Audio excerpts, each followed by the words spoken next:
Jeden farmár zostarol tak, že už nemohol pracovať na poli a tak trávil celý deň sedením na verande.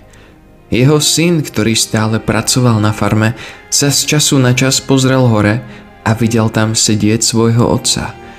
Už nie je na nič, pomyslel si syn. Nič nerobí.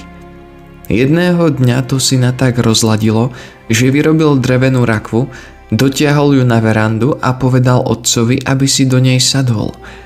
Otec bez toho, aby čokoľvek povedal, vliezol dovnútra. Po zatvorení veka syn odtiahol rakvu na okraj farmy, kde bol vysoký útes. Keď sa blížil k zrázu, počul z rakvy ľahké ťukanie na veko. Otvoril ho. Otec, ktorý tam stále pokojne ležal, sa pozrel na svojho syna. Viem, že sa ma chystáš zhodiť z útesu, ale predtým, ako to urobíš, môžem ti niečo navrhnúť. Čo? Odpovedal syn.